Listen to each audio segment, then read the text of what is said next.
ಹರಿ ಶ್ರೀನಿವಾಸ ಅಷ್ಟು ನಮಸ್ಕಾರಗಳು. ನಮಸ್ಕಾರ ಗುರು.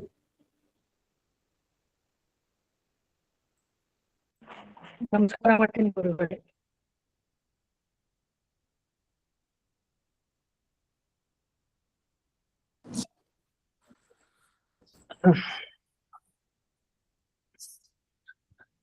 ಸುಮತಿಭಿರನುಮೇಜಂ ಶುಭ್ರಕಾಜಂ ಸಖಾಜಂ ಸುಖಮಜಮನಪಾಜಂ ಮುಕ್ತಿಪಾಜಂ ವಿಮಾಜಂ ಗ್ರಹಜಮಹಮಮೇಜಂ ಝೇಜಮಾಮ್ನಾಜಗೇಜಂ ಸದಜಮಸದಜೇಜಂ ಶ್ರೀಸಹಾಜಂ ಭಜೇಜಂ ತಪಸ್ವಾಧ್ಯಾಯ ಶುಶ್ರೂಷಾ ಕೃಷ್ಣಪೂಜಾರತಂ ಮುನಿಂ ವಿಶ್ವೇಶಮಿಷ್ಟದಂ ವಂದೇ ಪರಿಮ್ರಾಟ್ ಚಕ್ರವರ್ತಿನಂ. ಶ್ರೀ ಗುರುಭ್ಯೋ ನಮಃ. ಹರಿ ಓಂ.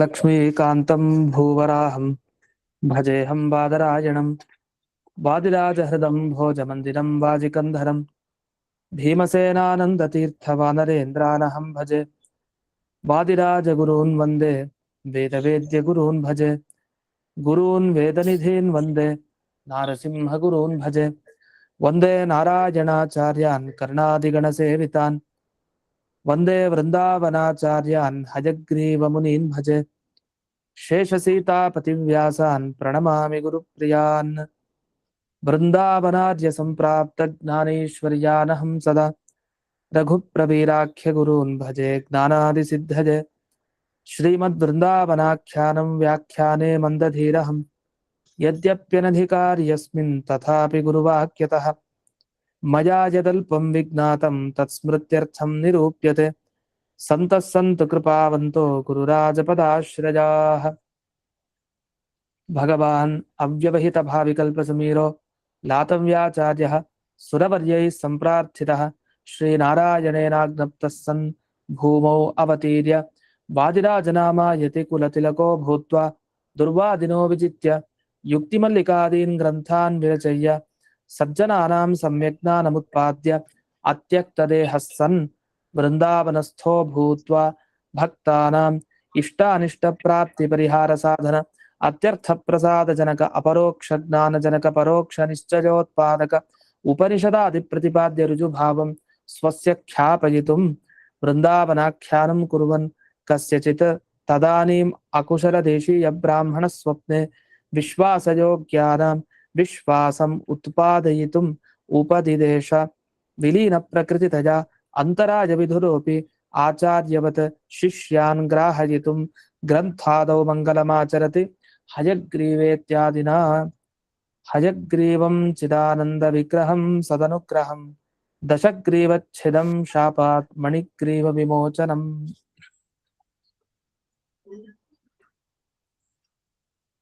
ಇದುವರೆಗೆ ಹಿಂದೆ ಪ್ರಶ್ನೆಗೆ ಉತ್ತರ ಬರ್ತಾ ಇತ್ತು. ಯಾವ ಪ್ರಶ್ನೆ ಅಂದ್ರೆ, ಗರುಡ ದೇವರು ಇವ್ರಿಗೆಂತೆಲ್ಲ ಉತ್ತಮ ವಾದಿರಾಜರು ಹೇಗೆ, ಅದಕ್ಕೇನಾದ್ರೂ ಒಂದು ಪ್ರಮಾಣ ಕೊಡಿ ಅಂದಾಗ ಪ್ರಮಾಣ ಕೊಟ್ರು. ಏನಂತ? ರುಕ್ಮಿಣಿ ಕಲ್ಯಾಣದ ಪ್ರಸಂಗದಲ್ಲಿ ಸಹಾಯ ಮಾಡ್ತಾನೆ ಒಬ್ಬ ಬ್ರಾಹ್ಮಣ. ಆ ಬ್ರಾಹ್ಮಣ ಬೇರೆ ಯಾರು ಅಲ್ಲ, ಅದು ವಾದಿರಾಜರೇ. ಆಯ್ತು, ನಾವು ಕೇಳಿದ ಪ್ರಶ್ನೆ ಗರುಡನಿಗಿಂತ ಉತ್ತಮನ ಅಂತ ವಾದಿರಾಜರು. ಅದಕ್ಕೆ ನೀವು ಉತ್ತರ ಕೊಡ್ತಾ ಇರೋದು ರುಕ್ಮಿಣಿ ಕಲ್ಯಾಣದ ಪ್ರಸಂಗದಲ್ಲಿ ಬ್ರಾಹ್ಮಣರಾಗಿದ್ರು ವಾದಿರಾಜರು. ಅದಕ್ಕೆ ಏನ್ ಸಂಬಂಧ ಅಂದ್ರೆ ಅದಕ್ಕೆ ಮುಂದೆ ವರ್ಣಿಸ್ತಾರೆ. ಅಸ್ತು ರುಕ್ಮಿಣ್ಯ ಸಂದೇಶಾಹರಣಂ. ಈಗ 11ನೇ ಪೇಜು. ರುಕ್ಮಿಣಿಗೆ ಸಂದೇಶ ಕೊಟ್ಟಿದ್ ನಿಜ, ಮತ್ತೆ ರುಕ್ಮಿಣಿಯಿಂದ ಸಂದೇಶ ಅಲ್ಲಿ ತಲುಪಿಸಿದ್ದು ನಿಜ ಕೃಷ್ಣನಿಗೆ. ಆದ್ರೆ ಇದರಿಂದ ನಮಗೇನಿಗೆ ಉಪಯೋಗ ಅಂತ ಅವರೇ ಪ್ರಶ್ನೆ ಮಾಡಿ ಮಹಾಭಾರತ ತಾತ್ಪರ್ಯದಲ್ಲಿ ಮಧ್ವಾಚಾರ್ಯರು ಈ ಪ್ರಸಂಗವನ್ನು ವರ್ಣನೆ ಮಾಡ್ತಾ ಒಂದ್ ಮಾತು ಹೇಳಿದ್ದಾರೆ. ದ್ವಿಜೋತ್ತಮಂ ಹರೇ ಪದೋಹ ಸಕಾಶಮಾಶ್ವಯೋಜಯತ್ ಅಂತ ಮಾತು ಬರುತ್ತೆ. ಅದಕ್ಕಷ್ಟ ಇಷ್ಟರ್ಥ, ಭಗವಂತನ ಪಾದದ ಹತ್ರ ಅಂದ್ರೆ ದೇವರ ಹತ್ರ ಆ ದ್ವಿಜೋತ್ತಮ ಶ್ರೇಷ್ಠ ಬ್ರಾಹ್ಮಣನನ್ನ ರುಕ್ಮಿಣಿ ದೇವಿ ಕಳಿಸಿದ್ದಾಳೆ. ಅದು ಎಷ್ಟು ಬೇಗ ಬಂದಿದ್ದಾರೆ ಅಂದ್ರೆ ವಾದಿರಾಜರು ಆ ಬ್ರಾಹ್ಮಣ ರೂಪದಲ್ಲಿ, ಅಷ್ಟು ಬೇಗ. ಆ ಕಡೆ ಪತ್ರ ಕೊಟ್ಟಿದ್ದಾರೆ, ಊಹೆ ಮಾಡ್ಲಿಕ್ಕೂ ಸಾಧ್ಯ ಇಲ್ಲ ಆ ಕಡೆ ಶಿಶುಪಾಲನ ಕಡೆಯವ್ರಿಗೆ. ಅಷ್ಟು ಬೇಗ ಕೃಷ್ಣನ ಬಳಿ ಆ ಪತ್ರ ತಲುಪಿದೆ. ಇಷ್ಟು ವೇಗ ಇರ್ಬೇಕು ಅಂದ್ರೆ ಇದು ಗರುಡ ದೇವರ ವೇಗನೂ ಮೀರಿಸಿರ್ಲೇಬೇಕು, ಇಲ್ಲಾಂದ್ರೆ ಸಾಧ್ಯನೇ ಇಲ್ಲ. ಬ್ರಾಹ್ಮಣನಿಗೆ ಅಷ್ಟು ವೇಗ ಹೇಗ್ ಸಾಧ್ಯ? ಹಾಗಾದ್ರೆ ಅದು ವಾಯುವೇಗನೇ ಆಗಿರ್ಬೇಕು. ಅಂದ್ರೆ ವಾಯು ಸಮಾನ ಆಗಿರ್ಬೇಕು ಅಂತ ತಾತ್ಪರ್ಯ. ಅಂದ್ರೆ ಅದು ವಾದಿರಾಜರ ಒಂದು ಗರುಡ ದೇವರಿಗಿಂತ ಉತ್ತಮತ್ವ ಏನಿದೆ ಅದನ್ನು ತಿಳಿಸ್ಕೊಡುವಂತಹ ಭಾಗ ಆಯ್ತು. ಇದನ್ನ ಆಶು ಅಯೋಜಯತ. ಆಶು ಬೇಗ ಅಂದ್ರೆ ಅದು ಬೇಗ, ಅದು ಗರುಡ ವೇಗನೂ ಸಾಲಲ್ಲ, ಅದು ಅಷ್ಟು ವೇಗ ಇರೋದ್ರಿಂದ ಈ ಉತ್ತರ ನೇರವಾಗಿ ಸಿಕ್ತು. ಅದರಿಂದ ಗರುಡ ದೇವರಿಗಿಂತ ಉತ್ತಮ ಅನ್ಲಿಕ್ಕೆ ಇದೊಂದು ಪ್ರಮಾಣ ಅಂತ. ಇನ್ನು ಕಶ್ಚಿತ್ ದ್ವಿಜವರಂ ದೃಷ್ಟ ಕಶ್ಚಿತ್ ದ್ವಿಜವರ ಶ್ರೇಷ್ಠ, ಹೀಗೆ ಭಾಗವತ ದಶಮಸ್ಕಂಧದಲ್ಲಿ ಅದು ಉತ್ತರಾರ್ಧ ಇರುತ್ತೆ. ಆ ಉತ್ತರಾರ್ಧ ಭಾಗದಲ್ಲಿ ಶ್ಲೋಕ ಏನ್ ರುಕ್ಮಿಣಿ ಕಲ್ಯಾಣದ ಪ್ರಸಂಗದಲ್ಲಿ ಬರುತ್ತೆ, ದ್ವಿಜಕುಲ ಶ್ರೇಷ್ಠ ಅಂತಾನೂ ಇದೆ. ಅದು ನಾವು ನೋಡಿದಿವಿ. ಅಂತೂ ಮಧ್ವಾಚಾರ್ಯರಾಗ್ಲಿ ಸಾಕ್ಷಾತ್ ವೇದವ್ಯಾಸರಾಗ್ಲಿ ಅಲ್ಲಿ ಕೇವಲ ವಿಪ್ರಂ ಅಯೋಜಯತ್ ಅಂತ ಇಷ್ಟ ಬರಲ್ಲ. ಆ ವಿಪ್ರ ಬ್ರಾಹ್ಮಣನ್ನ ಯೋಜನೆ ಮಾಡಿದ್ರು ಆ ಕೆಲಸದಲ್ಲಿ ಅಷ್ಟೇ ಅಲ್ಲ, ಎಷ್ಟು ಬೇಗನೋ ಅಷ್ಟು ಆ ವೇಗ ಗೊತ್ತಾಗ್ತಾ ಇದೆ ನಮಗೆ. ಹಾಗಾಗಿ ಈ ದ್ವಿಜೋತ್ತಮ, ದ್ವಿಜವರ ಶ್ರೇಷ್ಠ ಎಲ್ಲ ಶಬ್ದ ಜೊತೆಗೆ ಆಶು ಅಯೋಜಯತ್ ಅಂದ್ರೆ ಆಶು ಗಮನ, ತುಂಬಾ ಸ್ಪೀಡ್ ಆಗಿ ಹೋಗಿದ್ದಾರೆ. ಆ ವೇಗ ಅದು ಗರುಡೋತ್ತಮತ್ವವನ್ನು ಸೂಚನೆ ಮಾಡ್ತಾ ಇದೆ ಅಂತ ಇದು ಅದಕ್ಕೆ ಉತ್ತರ. ಇದಾದ್ಮೇಲೆ ತಥಾಚ ಅದ್ರಿಂದ ಏನಾಯ್ತು, ರಮಾ 20ನೇ ಪೇಜ್ ಮೊದಲನೇಲೇನು, ರಮಾ ಅವರತ್ವೇ ಸತಿ ಗರುಡೋತ್ತಮ ಪುರುಷತ್ವ ಲಿಂಗೇನ ರುಜುತ್ವಂ ಸಾಧಯಿತುಂ ಶಕ್ಯತೆ. ಹಾಗಾಗಿ ಈ ಕಡೆ ಲಕ್ಷ್ಮೀ ದೇವಿಗಿಂತ ಕಡಿಮೆ ಅಂತ ಗೊತ್ತಾಯ್ತು. ರುಕ್ಮಿಣಿ ದೇವಿಗೆ ನಮಸ್ಕಾರ ಮಾಡ್ತಾರೆ, ಈ ಕಡೆ ಪರಮಾತ್ಮನಿಗೆ ನಮಸ್ಕಾರ ಮಾಡ್ತಾರೆ ಕೃಷ್ಣನ ಬಳಿ ಹೋದಾಗ. ಆದ್ರೆ ಗರುಡ ದೇವರಿಗಿಂತ ಉತ್ತಮ ಅನ್ನೋದನ್ನ ಸೂಚನೆ ಮಾಡಿದ್ದಾರೆ ತಮ್ಮ ವೇಗದಿಂದ. ಅದರಿಂದ ಲಕ್ಷ್ಮೀ ಪರಮಾತ್ಮನಿಗಿಂತ ಕಡಿಮೆ, ಆದ್ರೆ ಗರುಡ ದೇವರಿಗಿಂತ ಉತ್ತಮ ಅಂದ್ರೆ ರುಜುದೇವತೆ ಅಂತ ಸ್ಫುಟವಾಗಿ ಕಾಣ್ತಾ ಇದೆ. ಇದಾದ್ಮೇಲೆ ಅವರು ಸಪ್ತವೃಂದಾವನಾಖ್ಯಾನದಲ್ಲಿ 3ನೇ ಅಧ್ಯಾಯದಲ್ಲಿ ಮುಂದೆ ವಿಸ್ತಾರವಾಗಿ ಬರುತ್ತೆ. 3ನೇ ಅಧ್ಯಾಯದಲ್ಲಿ ಒಂದು ಮಾತು ಹೇಳ್ತಾರೆ. ಅದೇನು ಅಂತ ಇಲ್ಲಿ ಕೊಟ್ಟಿದ್ದಾರೆ ಒಂದು ಶ್ಲೋಕ. ಯನ್ ಮಂತ್ರ ಭೈರವ ಸರ್ವೇ ಗ್ರಹಾಃ ಯಾಂತಿ ದಿಶೋ ದಶ ಸೋಹಂ ಮಹಾನುಭಾವೋತ್ರ ನಗ್ರಹೋಥ ಬಲಿಗ್ರಹ. ಗ್ರಹ ಅಂತ ಹೇಳ್ತೀವಲ್ಲ, ಇಲ್ಲೆಲ್ಲ ಗ್ರಹ ಅಂದ್ರೆ ಮನುಷ್ಯರನ್ನ ಗ್ರಹಣ ಮಾಡ್ಬಿಡೋದು, ಹಿಡ್ಕೊಂಡ್ಬಿಡೋದು. ಯಾವುದು ಈ ಪಿಶಾಚ, ಭೂತ, ಪ್ರೇತ ಇವುಗಳಿಗೆ ಗ್ರಹ ಅಂತ ಕರೀತಾರೆ. ನವಗ್ರಹಗಳಿಗೆ ಗ್ರಹ ಇದೆ, ಅದು ಕೂಡ ಮನುಷ್ಯನ ಜೀವನವನ್ನ ಹೀಗೆ ಹಿಡಿದುಕೊಂಡಿರತ್ತೆ. ತಮ್ಮ ಏನು ಪ್ರೇರಣೆ ಇದೆ ಅದಕ್ಕನುಗುಣವಾಗಿ ಆ ಮನುಷ್ಯರನ್ನ ವರ್ತಿಸೋ ಹಾಗೆ ಮಾಡತ್ತೆ. ಅದು ಗ್ರಹಗಳೇ ನಿಜ. ಅಂದ್ರೆ ಇಲ್ಲಿ ಗ್ರಹ ಅನ್ನೋ ಶಬ್ದದಿಂದ ಭೂತ, ಪ್ರೇತ, ಪಿಶಾಚ ಇವುಗಳನ್ನ ಇದು ತಗೊಂಡಿದ್ದಾರೆ.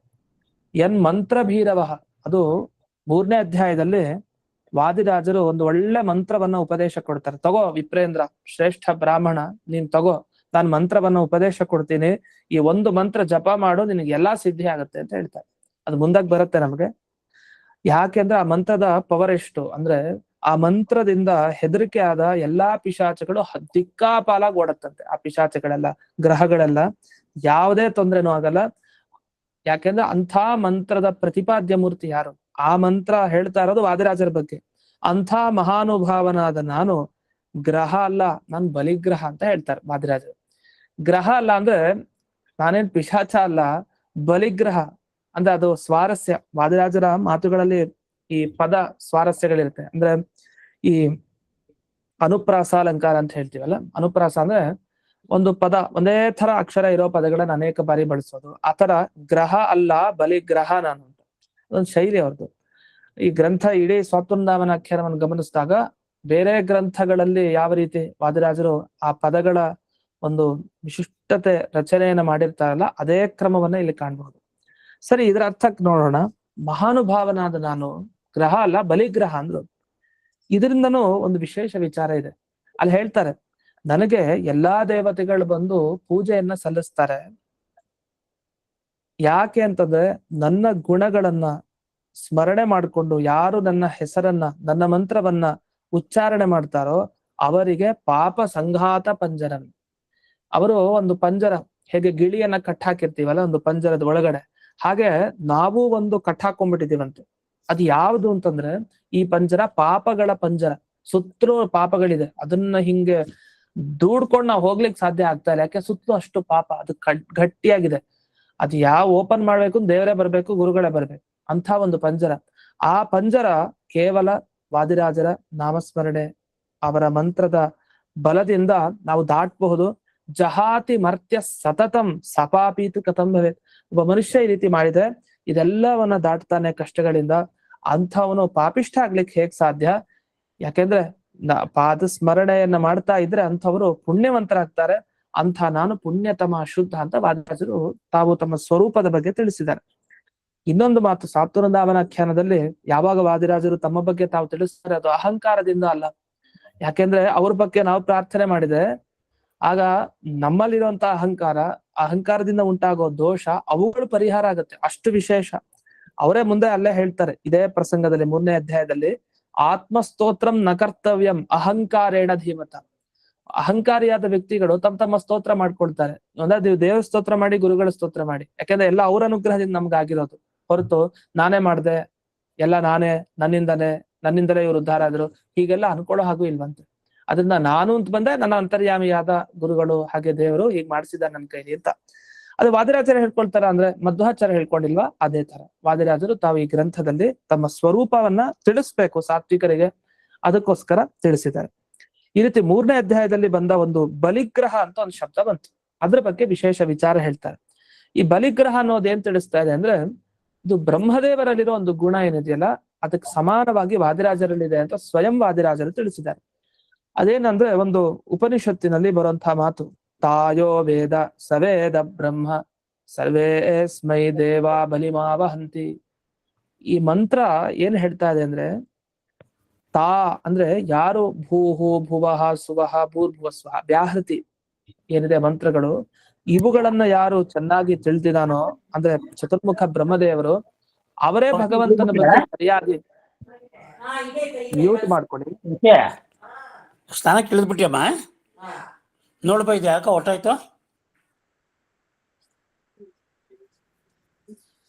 ಹೀಗೆ ತಾಯೋ ವೇದ, ತಾ ಅಂತಂದ್ರೆ ವ್ಯಾಹೃತಿ ಮಂತ್ರಗಳು, ಭೂಹು ಭುವಃ ಸುವಹ ಅಂತ.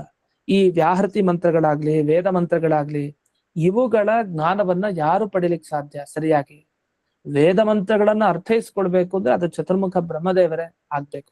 ಅಂಥ ಚತುರ್ಮುಖ ಬ್ರಹ್ಮದೇವರು ಸರಿಯಾಗಿ ಆ ನಾರಾಯಣನ ಬಗ್ಗೆ ತಿಳ್ಕೊಂಡಿದ್ದಾರೆ. ಅಂಥ ವಿರಿಂಚ ಆ ಬ್ರಹ್ಮದೇವರಿಗೆ ಸರ್ವೇ ದೇವ ಬಲಿಂ ಆವಹಂತಿ, ಬಲಿಯನ್ನ ಕೊಡ್ತಾರೆ. ಬಲಿ ಕೊಡೋದು ಅಂದ್ರೆ ಪ್ರಾಣಿ ಬಲಿ ತರ ಅಲ್ಲ. ಬಲಿ ಅಂದ್ರೆ ನಮ್ಗೆ ಅದೇ ಅರ್ಥದಲ್ಲೇ ಪ್ರಸಿದ್ಧ. ಬಲಿ ಕೊಡ್ತಾರೆ ಅಂದ್ರೆ ಯಾವ್ದೋ ಒಂದು ಪ್ರಾಣಿನ ಕತ್ತರಿಸಿ ಕೊಡ್ತಾರೆ ದೇವತೆಗೆ, ಹಂಗಲ್ಲ. ಬಲಿ ಅನ್ನೋ ಶಬ್ದ ಪವಿತ್ರವಾದ ಶಬ್ದ. ಈಗ ಬಲಿಹರಣ ಅಂತೆಲ್ಲ ಶಬ್ದ ಇದೆ ವಸ್ತುತ, ಅದನ್ನು ಕೇಳಿರ್ತೀವಿ. ಈಗ ಬಲಿ ಅನ್ನೋ ಶಬ್ದಕ್ಕೆ ಪೂಜೆ ಅನ್ನೋ ಅರ್ಥ, ಪೂಜೆ ಅನ್ನೋ ಒಳ್ಳೆ ಅರ್ಥ ಈ ಬಲಿ ಅನ್ನೋ ಶಬ್ದಕ್ಕಿದೆ. ಅವರೆಲ್ಲ ನೈವೇದ್ಯ ಸಮರ್ಪಣೆ ಆಗ್ಬಹುದು, ನಾನಾ ತರದ ಪುಷ್ಪ ಹೂವುಗಳ ಸಮರ್ಪಣೆ, ಹಣ್ಣು ಸಮರ್ಪಣೆ, ಇದನ್ನೆಲ್ಲ ದೇವತೆಗಳು ತಾವು ಹೋಗಿ ಬ್ರಹ್ಮದೇವರಿಗೆ ಮಾಡ್ತಾರೆ. ಹಾಗೆ ಬ್ರಹ್ಮ ಪದವಿಯಲ್ಲಿ ಕೂತಂತಹ ಬ್ರಹ್ಮದೇವರಿಗೆ ಸಮಾನರಾದ ಯಾವ ಯಾವ ರುಜುದೇವತೆಗಳಿದ್ದಾರೆ ಅವರಿಗೆಲ್ಲ ಅರ್ಪಣೆ ಮಾಡೋದು. ಹಾಗಾದ್ರೆ ಈ ಬಲಿ ಅನ್ನೋ ಶಬ್ದ ಏನಿದೆಯಲ್ಲ, ಈ ಬಲಿಯನ್ನ ಸ್ವೀಕಾರ ಮಾಡೋದು, ದೇವತೆಗಳಿಂದ ಪೂಜೆಯನ್ನ ಸ್ವೀಕಾರ ಮಾಡೋದು ಅಂತ, ಅದನ್ನ ವಾದಿರಾಜರಲ್ಲಿ ಏನ್ ಮಾಡಿದ್ದಾರೆ, ನಗ್ರಹ ಅಥ ಅಹಂ ಬಲಿಗ್ರಹ, ನಾನ್ ಬಲಿಗ್ರಹ ಅಂತ ಹೇಳಿದ್ದಾರೆ. ಇದು ಹೇಳಿದ್ರಿಂದ ಏನಾಯ್ತು ಅಂದ್ರೆ, ಬ್ರಹ್ಮದೇವರು ಹೇಗ್ ಸ್ವೀಕಾರ ಮಾಡ್ತಾರೋ ಅದೇ ತರ ನಾನು ಅಂತಂದ್ರೆ ಏನರ್ಥ, ಬ್ರಹ್ಮದೇವರಿಗೆ ಸಮಾನ ರುಜುದೇವತೆಗಳಲ್ಲಿ ನಾನು ಇದ್ದೀನಿ ಅಂತ ಇದನ್ನ ಸೂಚನೆ ಮಾಡಿದಾಗಾಯ್ತು. ಇದನ್ನ ಇಲ್ಲೆಲ್ಲ ವಿವರಿಸಿದ್ದಾರೆ. ಶ್ರುತ್ಯರ್ಥಸ್ತು, ವೇದದ ಮಂತ್ರದ ಅರ್ಥ ಏನು ಅಂತ ಅದು ಸಂಸ್ಕೃತದಲ್ಲಿ ಅದರ ವಿವರಣೆ ಆಗಿದೆ. ಇಷ್ಟಲ್ಲದೆ ಇದೊಂದು ತೈತರಿಯೋಪನಿಷತ್ ಭಾಷ್ಯದಲ್ಲಿ ಒಂದು ಮಾತಿದೆ, ಆ ಮಾತನ್ನು ಇಲ್ಲಿ ಉಲ್ಲೇಖ ಮಾಡ್ತಾರೆ ಮಧ್ವಾಚಾರ್ಯರ ಮಾತನ್ನ. ಬಲಿಂ ಹರಂತಿ ಮುಕ್ತಾಯ ಬಿರಿಂಚಾಯ ಚ ಪೂರ್ವವತ್ ಅಂತ. ಇದರ ಸಮಗ್ರ ಬೇಕು ಅಂದ್ರೆ ಹೀಗಿದೆ ಮಂತ್ರ, ಆ ಶ್ಲೋಕ: ಸ್ವಾಧಿಕಾರೇಣ ವರ್ತಂತೆ ದೇವಾಹ ಮುಕ್ತಾವಪಿ ಸ್ಫುಟಂ ಬಲಿಂ ಹರಂತಿ ಮುಕ್ತಾಯ ಬಿರಿಂಚಾಯತು ಅಂತ ಪಾಠ, ಬಿರಿಂಚಾಯಚ 2 ಪಾಠ, ಪೂರ್ವವತ್. ಇಲ್ಲ ಹೇಳಿದಿಷ್ಟೇ, ಎಲ್ಲಾ ದೇವತೆಗಳು ಮೋಕ್ಷ ಕಾಲದಲ್ಲಿ ಹೇಗಿರ್ತಾರೆ ಅಂದ್ರೆ ಒಂದೇ ತರ ಅಲ್ಲ, ಅಲ್ಲೂ ತಾರತಮ್ಯ ಇದೆ. ಬ್ರಹ್ಮದೇವರಿಗಿಂತ ನಾವು ಚಿಕ್ಕವರೇ, ಮೋಕ್ಷ ಏನಾರು ಸಿಕ್ತು ಅಂತ ಇಟ್ಕೊಳ್ಳಿ ಯಾರು ಮನುಷ್ಯೋತ್ತಮರಿಗೆ, ಅವರು ಬ್ರಹ್ಮದೇವರ ಜೊತೆಗೆ ಅಲ್ಲಿ ಒಂದೇ ಆಸನದಲ್ಲಿ ಕೂತ್ ಬಿಡ್ತಾರೆ. ಹಾಗಿಲ್ಲ, ಅವ್ರಿಗಿರೋ ಮರ್ಯಾದೆ ಅವ್ರಿಗೆ ಹಾಗೆ. ಹೇಗ್ ಭೂಲೋಕದಲ್ಲಿ ಹೇಗಿದೆಯೋ ಹಾಗೆ ಅಲ್ಲೂ ಸ್ವರೂಪ ಯೋಗ್ಯತೆ ಏನೇ ಆಗಿದ್ರು ತಮ್ಮ ಯೋಗ್ಯತೆಯನ್ನು ಒಂದಿಷ್ಟಿರುತ್ತೆ. ಬ್ರಹ್ಮ ಪದವಿಗೇನು ಹೋಗ್ಲಿಕ್ಕಲ್ಲ, ಅದಕ್ಕೆ ಕೆಲವು ಜೀವರ ನಿರ್ದಿಷ್ಟರು ಅಂಥವ್ರು ಮಾತ್ರ. ಹಾಗಾಗಿ ಯಾವ ಯಾವ ದೇವತೆಗಳು ತಮ್ಮ ತಮ್ಮ ಅಧಿಕಾರದಲ್ಲಿ ಈಗಿದಾರೋ ಹಾಗೆ ಮೋಕ್ಷ ಕಾಲದಲ್ಲೂ ಇರ್ತಾರೆ. ತಮ್ಮ ಕೆಳಗಿನವರಿಗಿಂತ ಮೇಲಿನವರು ಪೂಜೆಯನ್ನ ಸ್ವೀಕಾರ ಮಾಡ್ತಾ ಇರ್ತಾರೆ. ಅಲ್ಲೂ ದಾಸ ಭಾವ ಇರುತ್ತೆ, ದಾಸ ಸ್ವಾಮಿ ಭಾವ ಇರುತ್ತೆ. ಅವನೊಬ್ಬ ಸ್ವಾಮಿ ಇರ್ತಾನೆ, ಅವನನ್ನ ಆರಾಧನೆ ಮಾಡ್ತಾರೆ, ವಿಶೇಷವಾಗಿ ಆನಂದವನ್ನ ಅನುಭವಿಸ್ತಾರೆ. ಈ ರೀತಿ ಇಲ್ಲಿ ತಿಳ್ಕೊಳ್ಬೇಕು ಅಂತ ವಿಶೇಷವಾದ ವಿಚಾರವನ್ನ ಹೇಳಿದ್ದಾರೆ. ಹೀಗೆ ಇಲ್ಲಿಯವರೆಗೆ ವಾದಿರಾಜರು ನಮಗೆ ತಿಳಿಸಿದ್ದೇನಂತಂದ್ರೆ, ಬಲಿಗ್ರಹ ಅನ್ನೋ ಶಬ್ದದಿಂದ ನಾನು ಅವ್ರು ಹೇಳ್ಕೊಡ್ತಾ ಇರೋದು ಬ್ರಹ್ಮದೇವರಿಗೆ ಸಮಾನ ಅನ್ನುವಂತಹ ಸ್ಪಷ್ಟವಾದ ಮಾತನ್ನ ತಿಳಿಸಿದ್ರು. ಇಷ್ಟಾದ್ಮೇಲೆ ಮುಂದೆ ಉದಾಹೃತಂ ಚೈತ್ಯ ಶಾಪಾಖ್ಯ ರೋಗ ಇತ್ಯನೇನ ಅಂತ. ಇದಾದ್ಮೇಲೆ ಅವ್ರು ಇನ್ನೊಂದು ಮಾತನ್ನ ಹೇಳ್ತಾರೆ. ಒಂದು ಬ್ರಹ್ಮದೇವರಿಗೆ ಸಮಾನವಾಗಿ ನಾನಿದ್ದೀನಿ, ಯಾಕೆ ಅವ್ರಿಗೇನು ಸಲ್ಲತ್ತಲ್ಲ ಪೂಜೆ, ನನಗೂ ಸಲ್ಲತ್ತ ಪೂಜೆ ಅಂತ ಒಂದ್ ಮಾತು. ಇನ್ನೊಂದು ವಾಯುದೇವರ ಥರ ನಾನು ಅಂತ ಅವರೇ ವರ್ಣನೆ ಮಾಡಿದ್ದಾರೆ. ಅಂದ್ರೆ ಅವರು ಮುಂದೆ ವಾಯು ಪದವಿಗೆ ಬಂದಾಗ ಹನುಮ, ಭೀಮ, ಮಧ್ವ ಹೀಗೆ ಅವತಾರಗಳನ್ನು ಎತ್ತಿ ಬರ್ತಾರೆ. ಆ ವಿಷಯವನ್ನ ಎಲ್ಲಿ ಹೇಳಿದ್ದಾರೆ? ಮೊದಲು ಚೈತ್ಯ ಶಾಪಾಖ್ಯ ರೋಗ ಅಂತ ಒಂದು ವಿಷಯ ಬಂತು. ಅಂದ್ರೆ ಈ ಶಿಶುಪಾಲನ ಶಾಪ ಬಂತು, ಆ ಶಾಪದಿಂದಾಗಿ ಅದೇ ಒಂದ್ ದೊಡ್ಡ ರೋಗ, ಧನ್ವಂತರಿ ರೂಪಿ ಪರಮಾತ್ಮ ಅದನ್ನು ಪರಿಹಾರ ಮಾಡ್ದ ಅಂತ ಬ್ರಾಹ್ಮಣ ಜನ್ಮ ವೃತ್ತ ಅಂತ ಏನಿದೆ ಅದನ್ನ ತಿಳಿಸಿದ್ರು. ಇದಾದ್ಮೇಲೆ ಮುಂದೆ 9ನೇ ಅಧ್ಯಾಯದಲ್ಲಿ ಒಂದು ಪ್ರಸಂಗ ಬರುತ್ತೆ ಸ್ವಾಪ್ತವೃಂದಾವನಾಖ್ಯಾನದಲ್ಲಿ. ಆ ಭಾಗವನ್ನ ಇಲ್ಲಿ ಶ್ರೀಮುಷ್ಣಂ ಆಚಾರ್ಯರು ಅವರು ತಿಳಿಸಿದ್ದಾರೆ. ಅಂದ್ರೆ ಈ ಸ್ವಾಪ್ತವೃಂದಾವನಾಖ್ಯಾನ ಉಪೋದ್ಘಾತ ಅಂತ ಈಗಿನ ಕೇಳ್ತಾ ಇದೀವಲ್ಲ, ಪೀಠಿಕೆ ಭಾಗ, ಎಲ್ಲಾ ಗ್ರಂಥಕ್ಕೂ ಹೀಗಿರುತ್ತೆ. ಆದ್ರೆ ಈ ಗ್ರಂಥಕ್ಕೆ ವಿಶೇಷವಾಗಿ ಕೇಳ್ಬೇಕು. ಎಲ್ಲಾ ಗ್ರಂಥಲ್ಲಿ ಉಪೋದ್ಘಾತ ಜಾಸ್ತಿ ಇರಲ್ಲ, ಇಲ್ಲಿ ಜಾಸ್ತಿ ನಾವು ತಿಳ್ಕೊಂಡೇ ಹೋಗ್ಬೇಕು. ಯಾಕಂದ್ರೆ ಒಂದ್ಸರಿ ಸ್ವಾತಂತ್ರ್ಯಾಖ್ಯಾನ ಕೇಳೋಷ್ಟೊತ್ತಿಗೆ ಏನಿದೆ ಅಂತಾನೆ ಗೊತ್ತಾಗಲ್ಲ. ಇವ್ರು ಸುಮಾರು ಸಲ ಇವರು ಅದನ್ನ ಅಧ್ಯಯನ ಮಾಡಿ ಕೃಷಿ ಮಾಡಿ ಅದನ್ನ ಒಂದು ಸಾರವಾಗಿ ಕೊಟ್ಟಿದ್ದಾರೆ. ಅಂದ್ರೆ ಈ ಅಧ್ಯಾಯದಲ್ಲಿ ಇಷ್ಟಿದೆ ವಿಷಯ, ಇದೆಲ್ಲ ನಮಗೆ ಮುಖ್ಯ ಅಂತ ಅದನ್ನೆಲ್ಲ ತಿಳ್ಕೊಂಡ್ಮೇಲೆ ನಮಗೆ ಅನುಕೂಲ ಆಗುತ್ತೆ. ಈ ನಿಟ್ಟಿನಲ್ಲಿ 9ನೇ ಅಧ್ಯಾಯದಲ್ಲಿ ಒಂದು ಮಾತು ಬಂದಿದೆ, ವಾದಿರಾಜರು ಹೇಳಿದ್ದಾರೆ. ಏನಂತ? ಅಹಂ ರಾಜಾಧಿರಾಜಶ್ಚಾಪಿ ಏತದುತ್ತರ ಜನ್ಮನಿ ಅಂತ ಹೇಳಿದ್ದಾರೆ. ಅದೊಂದು ಪ್ರಸಂಗ. ಅದು ಹನುಮ, ಭೀಮ, ಮಧ್ವ ಈ ಎಲ್ಲ ರೂಪಗಳನ್ನು ನೆನಪಿಸ್ಕೊಳ್ತಾ ಹನುಮಂತನಿಗೆ ಯಾವ ಆನಂದ ಸಿಕ್ತಲ್ಲ ಅಂಥ ಆನಂದ ನನಗೂ ಸಿಕ್ತು ಅಂತ ಹೇಳ್ತಾರೆ. ಏನ್ ಹನುಮಂತನಿಗೆ ಅಂಥ ಆನಂದ ಸಿಕ್ತು? ಸಹಭೋಗ ಪ್ರದಾನ ಅಂತ ರಾಮದೇವರು ಹನುಮಂತನ್ ಕರೆದು ತಬ್ಕೊಳ್ತಾರೆ, ಆಲಿಂಗನ ಮಾಡ್ಕೊಳ್ತಾರೆ. ದೇವ್ರ ಹಾಗೆ ಆಲಿಂಗನ ಮಾಡ್ಕೊಳ್ಳೋದು ಅಂತಂದ್ರೆ ಅದು ಹಾಗೆಲ್ಲ ಸುಲಭ ಅಲ್ಲ. ಅಂಥ ಆಲಿಂಗನ ಅದು ಸಿಕ್ಕಿದ್ದು ಅಂದ್ರೆ ಅದು ಹನುಮಂತನಿಗೆ, ಅದು ಸಹಭೋಗ ಪ್ರದಾನ. ಏನು ರಾಮದೇವ್ರು ಎಲ್ರೂ ಆಲಿಂಗನ ಮಾಡ್ಕೊಳ್ತಾರೆ, ಅದ್ರಲ್ಲೇನು? ತಮ್ಮ ಇದ್ದಾನೆ, ಯಾರು ಲಕ್ಷ್ಮಣ, ಭರತ, ಶತ್ರುಘ್ನರು, ಇವನ್ನೆಲ್ಲ ಆಲಿಂಗನ ಮಾಡ್ಕೊಳ್ತಾರೆ, ಅದು ಬೇರೆ. ಆ ಥರದ ಆಲಿಂಗನ ಅದು ಬೇರೆ. ಆದ್ರೆ ಇವನಿಗೆ ಅಪ್ಪಿಕೊಂಡಿದ್ದು ಕೊನೆಗೆ ಹೇಳ್ತಾರೆ ಈ ಹನುಮಂತನ ಕಥಾ ಪ್ರಸಂಗದಲ್ಲಿ. ಅವನ್ನೆಲ್ಲ ಸೇವೆ ಮಾಡಿ ರಾಮನ ಸೇವೆ ಪೂರ್ಣ ಆದ್ಮೇಲೆ ಸೀತಾದೇವಿ ತಾನು ಯಾರಿಗ ಅನುಗ್ರಹಿಸ್ಬೇಕು ಅಂತ ಕೇಳಿದಾಗೆಲ್ಲ ಹನುಮಂತನ ಮುಖ ನೋಡ್ತಾ ಇರ್ತಾರೆ. ಸರಿ, ಹನುಮಂತನಿಗೆ ಅನುಗ್ರಹ ಆಗತ್ತೆ, ಅದು ವಿಸ್ತಾರವಾದ ಕಥೆ. ಆ ಹನುಮಂತನನ್ನ ಆಲಿಂಗನ ಮಾಡಿ, ಆಗ ಆಲಿಂಗನ ಏನ್ ಮಾಡ್ತಾನಲ್ಲ ಆ ಹನುಮಂತನಿಗೆ ರಾಮಚಂದ್ರ, ಅದು ಸಹಭೋಗ ಸುಖವನ್ನ ಕೊಡುವಂತಹದ್ದು ವಿಶೇಷವಾಗಿ ಅಂತ. ಆ ಆನಂದ ಏನಿದೆಯಲ್ಲ ಅದು ನನಗೂ ಸಿಕ್ಕಿದೆ. ಯಾಕೆ ಅಂತ ಹೇಳ್ತಾರೆ, ನನಗೂ ಸಿಕ್ಕಿದೆ ಅಂತ ಹೇಳ್ತಾರೆ. ಹಾಗಾದ್ರೆ ಯಾರು ರಾಮ ಆಲಿಂಗನ ಮಾಡ್ಕೊಂಡ ವಾದಿರಾಜರ್ನ ಅಂತಂದ್ರೆ ಅದಕ್ಕೆ ಅವ್ರು ಹೇಳ್ತಾರೆ, ತದ್ವನ್ ಮಮಾಪಿ ಕಾಮೇನ ಹೀನಸ್ಯ ಮನಸಾಪ್ಯಹೋ. ಕಾಮೇನ ಹೀನ, ನಾನು ನಿಷ್ಕಾಮ, ನನಗೂ ಕಾಮನೆಗಳಿಲ್ಲ. ಕಾಮನೆ ಇಲ್ಲ ಅಂದ್ರೆ ಸನ್ಯಾಸಿಗಳಿಗೆ ಯಾರಿಗೂ ಕಾಮನೆ ಇರಲ್ವಲ್ಲ ಅಂದ್ರೆ ಅದಲ್ಲ. ಇಲ್ಲಿ ಹೇಳ್ತಾ ಇರೋದು ಏಕಾಂತ ಭಕ್ತರಿಗೆ, ಮೋಕ್ಷನೂ ಬೇಡ ಅವರಿಗೆ, ಭಗವಂತ ಬೇಕಷ್ಟೇ. ಈಗ ಮೋಕ್ಷಕ್ಕೋಸ್ಕರ ದೇವ್ರು ಬೇಕು ಅಂತ ಎಲ್ರೂ ಇರ್ತಾರೆ, ಆದ್ರೆ ಇವ್ರಿಗೆ ಮೋಕ್ಷ ಯಾಕೆ ಬೇಕು ಅಂದ್ರೆ ಅಲ್ಲಿ ದೇವ್ರು ಸಿಗ್ತಾನೆ ಅಂತ ಬೇಕು ಮೋಕ್ಷ. ಆ ತರ ಏಕಾಂತ ಭಕ್ತರು ನಿಷ್ಕಾಮ. ಕಾಮನೆ ಮೋಕ್ಷದ ಬಗ್ಗೆನೂ ಇರಲ್ಲ. ಹಿಂಗ್ ಜ್ಞಾನ ಭಕ್ತಿ ವೈರಾಗ್ಯ ಎಲ್ಲ ಪಕ್ಕಕ್ಕೆ, ಮೋಕ್ಷದ ಬಗ್ಗೆನೂ ಕಾಮನೆ ಇಲ್ಲ ಇವ್ರಿಗೆ.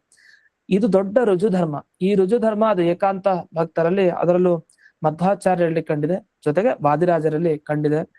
ಅಂಥ ಒಂದು ನಿಷ್ಕಾಮತೆ ನನ್ನಲ್ಲಿ ಇರೋದ್ರಿಂದ ತದ್ವನ್ ಮಮಾಪಿ, ಅಲ್ಲಿ ಹನುಮಂತ ದೇವರನ್ನು ಹೇಗೆ ಹಿಂದೆ ರಾಮಚಂದ್ರ ಆಲಿಂಗನ ಮಾಡಿದ್ನೋ ಸಂತೋಷದಿಂದ, ಹಾಗೆ ನನ್ನನ್ನು ಆಲಿಂಗನ ಮಾಡಿದ ದೇವರು ಅಂತ ಆ ವಿಷಯವನ್ನ ಹೇಳ್ತಾರೆ. ಇದು ಅಲೌಕಿಕ ವಿಷಯ.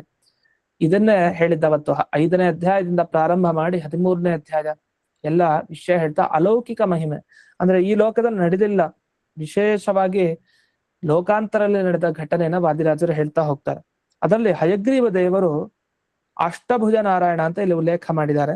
ಹಯಗ್ರೀವ ದೇವರು ನನ್ನನ್ನು ಆಲಿಂಗನ ಮಾಡಿದ್ರು, ಆ ಆನಂದವನ್ನು ನನಗೆ ಕೊಟ್ಟಿದ್ದಾರೆ ಅಂತ. ಈ ರೀತಿ ಸಾಮ್ಯವನ್ನು ತಾವು ಹನುಮಂತನ ರೀತಿಯಲ್ಲಿ ಅಂತ ತೋರಿಸಿದ್ರಿಂದ ಮುಂದೆ ಅವರು ಅದಕ್ಕೆ ಬರ್ತಾರೆ ಅಂತ. ಹನುಮಂತನಕ್ಕೆ ಮುಂದೆ ವಾಯು ಪದವಿಗೆ ಬಂದ ಮೇಲೆ ಅವರು ಅವತಾರ ಮಾಡ್ತಾರೆ ಅಂತ ಒಂದು. ಜೊತೆಗೆ ಉತ್ತರ ಜನ್ಮದಲ್ಲಿ ನಾನು ರಾಜಾಧಿರಾಜ ಅಂತ ಹೇಳ್ತಾರೆ. ರಾಜಾಧಿರಾಜ ಆಗೋದು ಅಂದ್ರೆ ಏನರ್ಥ?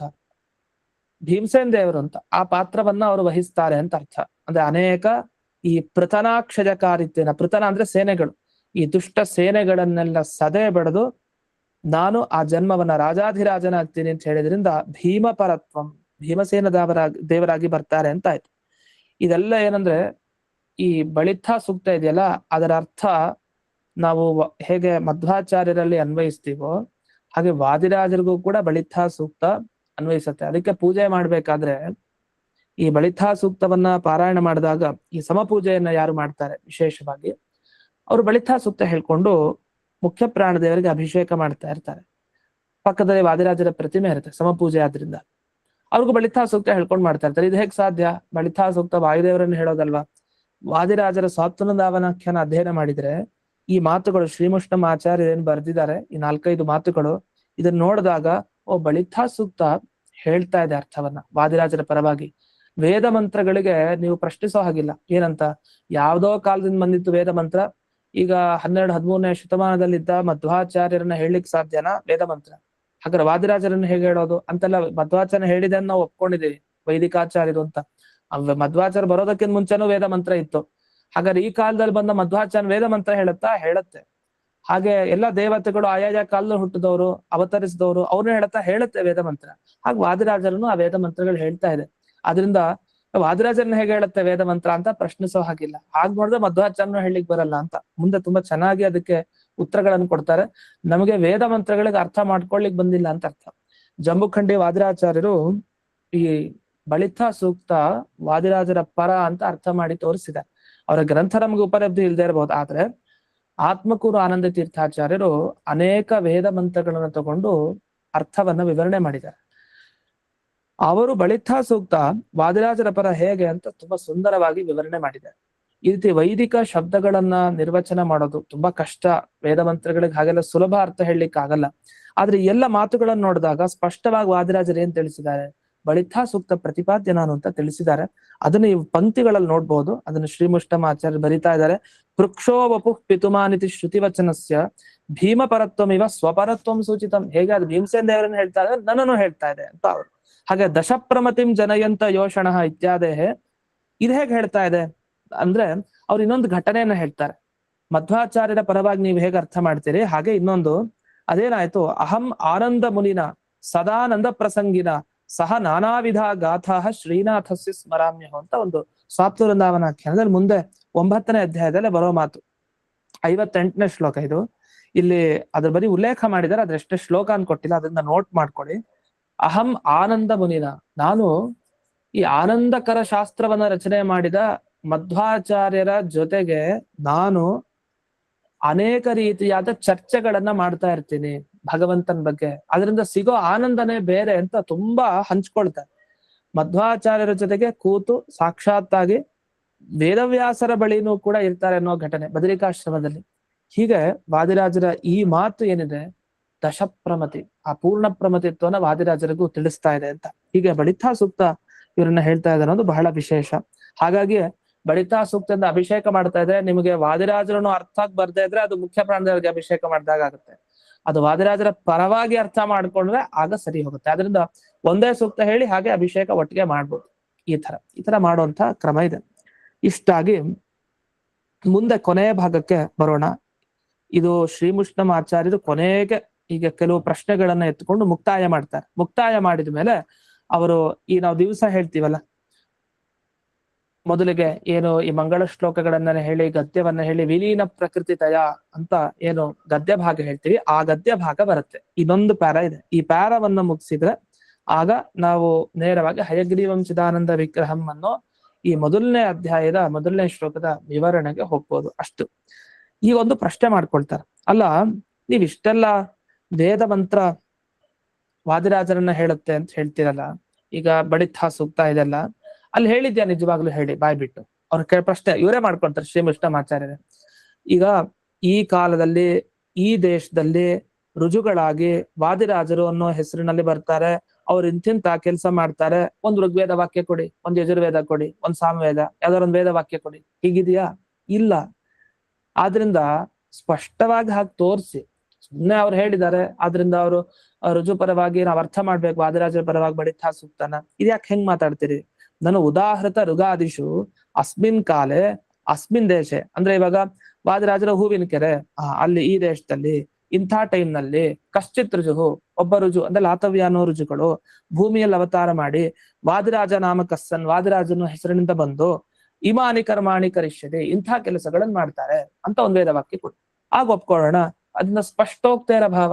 ಇಂಥ ಸ್ಪಷ್ಟವಾದ ಮಾತಿಲ್ಲ ಅಂದ ಮೇಲೆ ಉಕ್ತಮ ಯುಕ್ತಮ್ ನೀವ್ ಹೇಳಿದ್ದೆಲ್ಲ ಸರಿ ಇಲ್ಲ ಅಂತ ಪ್ರಶ್ನೆ ಪೂರ್ವ ಪಕ್ಷಿ ಮಾಡ್ತಾನೆ. ಮಾಡಿದ್ರೆ ಅದಕ್ಕೆ ಇವ್ರು ಉತ್ತರ ಕೊಡ್ತಾರೆ. ಹಾಗಾದ್ರೆ ನಾವು ಒಂದ್ ಪ್ರಶ್ನೆ ಕೇಳ್ತೀವಿ, ಇದಕ್ಕೆ ನೀವು ಉತ್ತರ ಕೊಡಿ ಅಂತ. ಏನ್ ಪ್ರಶ್ನೆ ಅಂದ್ರೆ, ಈ ಕಾಲದಲ್ಲಿ ಈ ದೇಶದಲ್ಲಿ ಮಧ್ಯಗೇಹ ಅನ್ನೋ ಹೆಸರಿನ ಬ್ರಾಹ್ಮಣರ ಮನೆಯಲ್ಲಿ ವಾಯುದೇವರೇ ತಾವೇ ಭೂಮಿಗೆ ಅವತಾರ ಮಾಡಿ ಆನಂದ ತೀರ್ಥ ಅನ್ನೋ ಹೆಸರಿನಲ್ಲಿ ಆನಂದಕರವಾದ ಶಾಸ್ತ್ರಗಳನ್ನ ರಚನೆ ಮಾಡ್ತಾನೆ ಅಲ್ಲಿ ಒಂದ್ ವೇದ ವಾಕ್ಯ ಕೊಡಿ. ಋಗ್ವೇದನೋ ಯಜುರ್ವೇದನೋ ಸಾಮವೇದನೋ ಅಥರ್ವವೇದನೋ ಇದು ಕೊಟ್ಟರೆ ಒಪ್ಕೊಂಡ್ಬಿಡ್ತೀವಿ. ಹಾಗೆ ಇಲ್ಲ, ವೇದದಲ್ಲಿ ಮಧ್ಯಗೇಹ ಭಟ್ರ ಮನೆಯಲ್ಲಿ ವಾಯುದೇವರು ಆನಂದ ತೀರ್ಥ ಅನ್ನೋ ಹೆಸರಿನಿಂದ ಅವತಾರ ಮಾಡ್ತಾರೆ, ಇಂತಿಂತ ಕೆಲಸ ಮಾಡ್ತಾರೆ, ಯಾವ ವೇದ ಮಂತ್ರ ತಗೊಳ್ಬೇಕು? ಬಳಿತಾ ಸೂಕ್ತ ಹೇಳದ್ ನಿಜ. ಏನಂತ ಹೇಳುತ್ತೆ ಬಳಿತಾ ಸೂಕ್ತ? ದಶಪ್ರಮತಿಂ ಜನಯಂತ ಯೋಷಣ. ಆ ವೇದ ಮಂತ್ರಗಳನ್ನ ನೋಡಿದಾಗ ಅಲ್ಲಿ ಮಧ್ಯಗೇಹ ಭಟ್ರ ಉಲ್ಲೇಖ, ವೇದವತಿ ಉಲ್ಲೇಖ, ಅಲ್ಲಿ ಅವತಾರ ಮಾಡಿದ ಉಲ್ಲೇಖ, ಅವ್ರ ಕಾರ್ಯಗಳು ಮಾಡೋದು, ಆನಂದ ತೀರ್ಥ ಅನ್ನೋ ಹೆಸರು, ಹಿಂಗೆಲ್ಲ ಬರಲ್ಲ. ಮಧ್ವ ಅನ್ನೋ ಶಬ್ದ ಬರುತ್ತೆ, ಅದನ್ನ ವಾದಿರಾಜರೇ ಯುಕ್ತಿ ಮಲಿಕ ಅದನ್ನ ಉಲ್ಲೇಖ ಮಾಡಿದ್ದಾರೆ. ಹಾಗಾದ್ರೆ ನಮ್ ಪ್ರಶ್ನೆ ನಿಮ್ಗೂ ಸಮಾನ. ಇದಕ್ಕೇನ್ ಹೇಳ್ತೀರಿ? ಸ್ಪಷ್ಟೋಕ್ತಿ ಇಲ್ಲ. ಇತಿ ಕುಸಂಕಜ. ಇದು ಮ್ಯೂಟ್ ಮಾಡ್ಕೊಳ್ಳಿ. ಅದ್ರೊಳಗೆ ಹಾಕಿಟ್ಬಿಡಮ್ಮ, ಅಂಡ ಬೈತಾನೆ.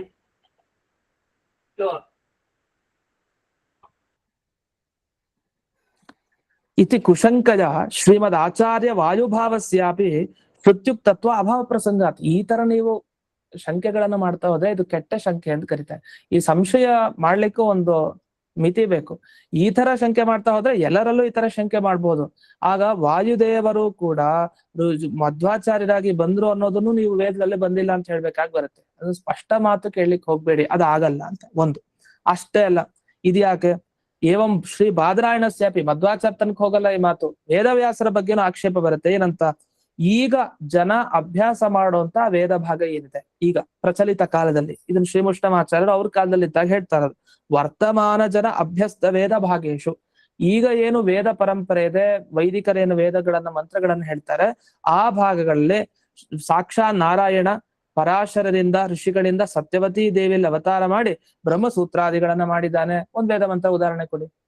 ಇಲ್ಲ ಈ ತರ ಸ್ಪಷ್ಟವಾದ ಮಾತು. ಮತ್ತು ವಾದರಾಜರ ವಿಷಯದಲ್ಲಿ ಪ್ರಶ್ನೆ ಮಾಡ್ತೀರಿ, ಮಧ್ವಾಚಾರ್ಯ ಮಾತ್ರ ಪ್ರಶ್ನೆ ಮಾಡಿದ್ರೆ ಉತ್ತರ ಇಲ್ಲ, ಬಾದರಾಯಣರ ವಿಷಯದಲ್ಲಿ ಪ್ರಶ್ನೆ ಮಾಡಿದ್ರೆ ಉತ್ತರ ಇಲ್ಲ. ಅದಕ್ಕೇನ್ ಮಾಡ್ತೀರಿ? ಇಲ್ಲ ಅದು ಆ ತರ ಸ್ಪಷ್ಟವಾಗಿ ಪದಗಳು ಇಲ್ಲದೆ ಹೋದ್ರು ಅರ್ಥ ಇದೆ ಹಾಗೆ ವೇದ ಮಂತ್ರದಲ್ಲಿ. ಹಾಗೆ ವಾದಿರಾಜರ ಬಗ್ಗೆನೂ ಇದೆ ಅಂತ ಅದನ್ನೇ ಹೇಳಿತ್ತು. ಹೀಗೆ ಬಾದರಾಯಣರ ಪ್ರಕಾರ ಅಂದ್ರೆ ಈ ವೇದವ್ಯಾಸರ ಪ್ರಕಾರ ಅಂದ್ರೇನು, ವೇದವ್ಯಾಸರು ಈ ರೀತಿ ನಾನು ಅವತಾರ ಮಾಡಿದೆ ಅಂತ ಅವರು ಹೇಳ್ಕೊಂಡಿದ್ದಾರೆ. ಮಧ್ವಾಚಾರ್ಯ ನಾನು ಇಂಥ ಕಡೆ ಬಂದಿದ್ದೀನಿ ಅದ್ರ ಬಗ್ಗೆ ಅನೇಕ ಮಾಹಿತಿಗಳು ಸಿಗತ್ತೆ ಮಧ್ವಬೀಜದಲ್ಲಿ, ತ್ರಿವಿಕ್ರಮ ವಾಯುಸ್ತುತಿಯಲ್ಲೆಲ್ಲ ಸಿಗತ್ತೆ. ಹಾಗೆ ವಾದಿರಾಜರ ಬಗ್ಗೆನೂ ಕೂಡ ಅವರ ಅನೇಕ ಗ್ರಂಥ ಇದೆ. ವಾದಿರಾಜ ಗುರುವರ ಚರಿತಾಮೃತ ಇದೆ, ತರತ್ನ ಸಂಗ್ರಹ ಇದೆ, ಜೊತೆಗೆ ಈ ಸ್ವಾಪ್ತ ವೃಂದಾವನಾಖ್ಯಾನ ಗ್ರಂಥ ಇದೆ. ಈ ಎಲ್ಲ ಗ್ರಂಥಗಳಲ್ಲಿ ಸ್ಪಷ್ಟವಾಗಿ ಹೀಗಿದೆ.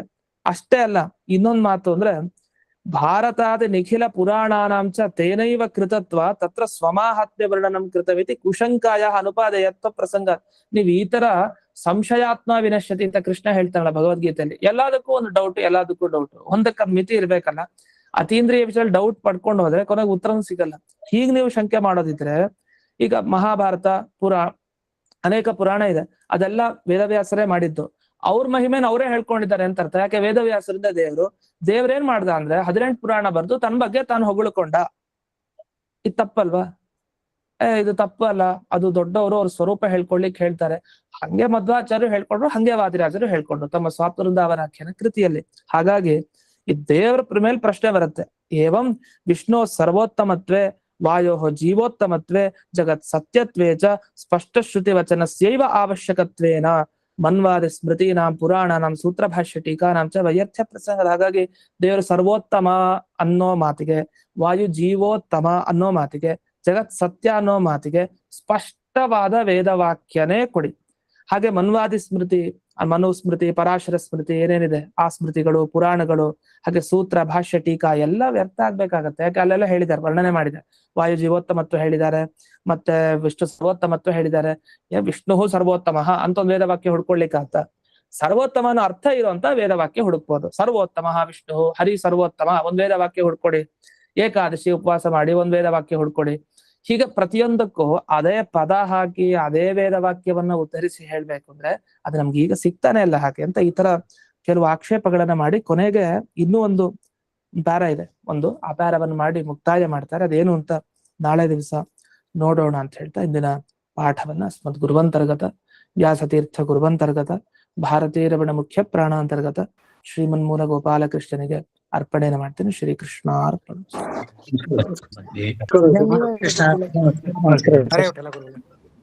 ನಮಸ್ಕಾರ ಗುರುಗಳೇ. ನಮಸ್ಕಾರ ಶ್ರೀನಿವಾಸ ನಮಸ್ಕಾರ ಗುರುಗಳೇ. ನಮಸ್ಕಾರ. ಹರೇ ಶ್ರೀನಿವಾಸ್. ನಮಸ್ಕಾರ ಸರ್. ನಮಸ್ಕಾರ ಆಚಾರ್ಯರೇ.